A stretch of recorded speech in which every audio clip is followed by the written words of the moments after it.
Okay, you know the process that the captain hit the propeller with the ground and destroyed the fiberglass and bended the strut and bended the shaft and damaged the propeller. Okay, no, I need a new shaft, I need a new propeller, and I need align the system again. Of course, I need to fix it, the fiberglass because the area where the strut is bolted was broken, and I fix it. I fill the fiberglass, and now I need to make the drills exactly in the position. This is with the template that you create. With the template, you make the drills exactly in the position, and now you put this element, the strut, provisionally with bolts here in the position that you think could be the final position. And of course, you introduce the rudder in the position or on the stuffing box, and you have the flange. And we are going to start a process of alignment with a simple element, with a piece of wire, and here on the flange we are going to cut it, one piece of wood, circular wood, that enter exactly here in the hole of the flange. You remember, this is the flange. Here is the dry area, and here is the wet area. It's clear, no, my friends? And here, later, we have the coupling, and we have the other coupling and the transmission. Everybody follow me? All right, this is the dry area. Okay, because we remove the shaft with couplings and everything, this area is free.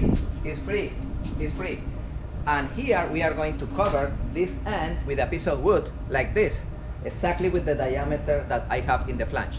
Everybody follow me? And it's curved on the edges, so it kind of like fits. Yeah, we are going to sand it a little to create a conic area to fix it exactly in the middle. That's okay? All right. And through the middle, we are going to pass a wire, a stainless steel wire. We are going to provide the wire.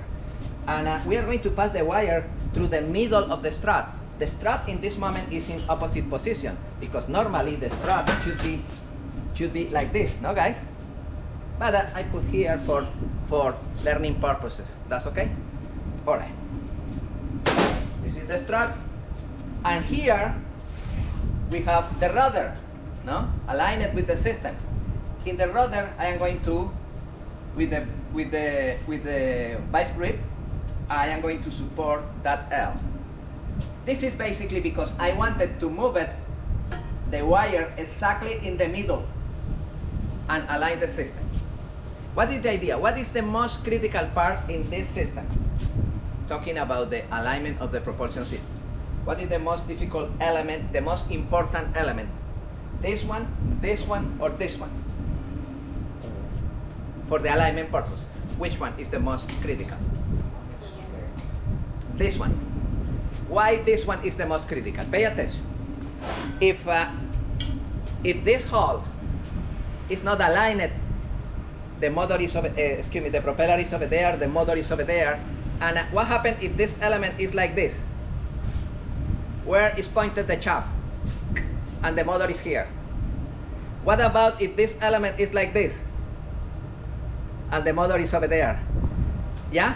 That's not good. Should be exactly aligned with the engine. What happens if it's a little, few millimeters like this? Probably the shaft is moving, but damage the cutlass bearing. And in a couple of weeks you have vibration, and boom, boom, you destroy the system. You understand?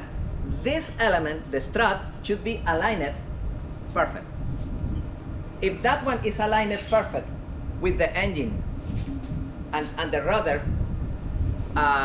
in the moment that I remove this wire and I introduce the shaft enters perfect and should be pretty close in distance with the coupling of the transmission. Everybody follow me? That's the most critical part. What happens if you put that strut, make the drills, doesn't matter, here, tight. No, because you don't know if it's like this or inclined, and when you introduce the shaft is pointed to other place. no? This is why this process that we are going to do today with the wire is a critical process. You need time, you need to work together, because you need one person or two people inside of the boat, two people under the boat. With this one aligning, I am going to explain how is the process. You need prepare. I love it. I bought those compass. It's a metallic compass. You see the metallic compass? You open or close here. You don't have measurements. It's only to verify distance, no? And the kit with those compass, metallic compass, is coming with this caliper, mechanical caliper, Mickey Mouse caliper. But this one is nice in the marine industry because in some moments you don't have access. Really, all the time you don't have access. You only have access with one hand. You introduce that one, you take the measurement, and now with this one outside, you use the electronic, and you say, okay, the distance here is 3/4. Yeah? But this one is nice because you don't have access, and with this, you are fabricator, Eric, and you know that. You use that one, no? Sometimes. Yeah. Yeah, and you use a lot that one to mark in the metal where you need cut it, no? Well, there's a lot of times where I wish I had that tool. I finally bought it. Really? Really? Yeah. Yeah. Okay, Makes great. life easier, huh? Yeah. Yes, this I love it. The kit with those is nothing, no? It's like a $6, Yeah. something like this is, and I recommend. I recommend because you need take measurements, provisional measurements, and demonstrate to the customer or other person, hey, my friend, this side is closer than this. No, no, my friend, look at this, and look at, oh yeah, with this is nice, yeah. And you can keep that distance, and you go to the meeting. Hey, my friend, the motor is out that distance. Oh, that's too much, yeah. But it's moved this one out. Oh, that one, yes. We respect. The other one is in 0 position, and this motor is facing. No, I love it. This compass, metallic compass, only for distance. But no, it's not a high precision. It's only to verify the distance. Okay, pay attention. I pass the wire provisionally from here, from the flange. I pass the wire through the strut, and now here on the rudder, we locate that L and a heavy piece of metal over there to keep the wire tense and straight. And now we are going to prepare. You have the bolts that you use here, no? To locate the strut over there, and you have watchers, But number one, we are going to do this. We are going to put the strut in the position that we think is the position, and we are going to tie provisionally, not too much, the strut. No. And we are going to pass the wire, and with the compass, with this compass, we are going to check if the wire is in the center of the strut. That distance, look at this, is we are going to measure the distance between the wire and here, and here, and verify if it's equal here, and also here. Oh no, in this one is low. I need move it like this. Excuse me. This one is pretty close, but this one is too low. Oh, I need move it like this. Okay. I am going to prepare a lot of watchers cut it. Watchers like this. No? I lose this bulb and this bulb, and I introduce one here and one here with my fingers. Open watchers, and I tight again. And now we measure. Now it's too high. I need lower the front a little. Now it's a little that. Okay, I need added. At the end, you added 3, 4, 2, 1, 1, and 1. That ones, no? And you say, okay. In a paper, you copy. In the hole number 6, 3 watchers. 2, 3, 1. You have the watchers. And at the end, you say, okay. Now I am going to remove again the strap. I am going to add it one special glue. Some people use 5200. I want that Danny explain today the process to prepare silica balloons with a resin, and it's a strong material. When you are 300% sure the amount of washers that you need, before you tie and before you verify the alignment, you call Danny and me, and I verify your alignment. And you say, those are the washers that we need. Okay, 3 here, 2 here, 1 here, and 1 here. That's okay? And now, you put the putty here, the glue. You put the real washers, 2 here, 2 here, 1, 1, and 3, 3. That's okay?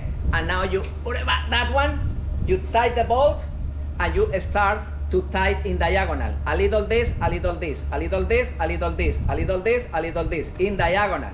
That's okay? And finally, you tie. When it's tight, perfect, you clean the excess of resin. In this project, we don't want to use that putty because it's strong. And you are ready to introduce the shaft again. You like it, guys? It's a nice process, no? You need a lot of patience to do that. Question, Eric? How much does the hull flex? This is a great question. And depend, Eric, depend of the length of the boat. But yes, normally in normal conditions, between both ends and the center, you have between 10 and 15 degrees of deviation. It's a lot. You think that the boat is completely rigid? No, it is not rigid. It's elastic, and this is why you need to be careful with the alignment, because the boat is in constant deformation. No, depending of in what type of water you use the boat, depending the captain, depending of the propulsion system.